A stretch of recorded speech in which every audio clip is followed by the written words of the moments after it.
Eccentricity literally means being off-center. It can occur if the coupling is not bored in its physical center, or if the bore is bigger than the shaft, and the set screws pull the coupling out of center. When measuring runout, the dial indicator is mounted to a fixed point in space. If the coupling is disconnected, attach the dial to the shaft opposite the one you want to check. Or if the coupling is connected, you can use the mag bracket to mount the dial indicator to the base of the machines, or any other fixed point in space. We recommend that you first check for runout at the hub, or rim, of the coupling, because there you will pick up both eccentricity and bent shaft.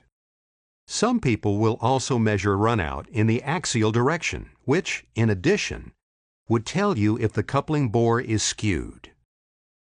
Before taking the readings, make sure the dial is mounted perpendicular to the shaft. Set the plunger to half its travel range to assure both negative and positive capacity. Once the dial is affixed, rotate the shafts. Make sure you rotate in only one direction. Find the greatest distance from zero in either positive or negative direction. Stop rotating the shafts and reset the dial to 0. Now, continue rotating the shafts and watch the dial for the maximum amount of change, which equals the total amount of runout.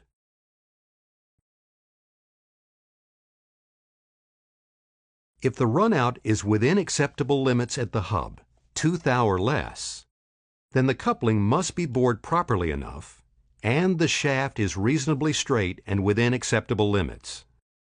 In this case, the dial is indicating excessive runout of 22 thou. When excessive runout is observed, we next need to determine if it is being caused by a bent shaft or by an eccentric coupling, or both. We achieve this by repeating the same measurement process at the shaft. You'll want to take the measurement as close to the coupling as possible.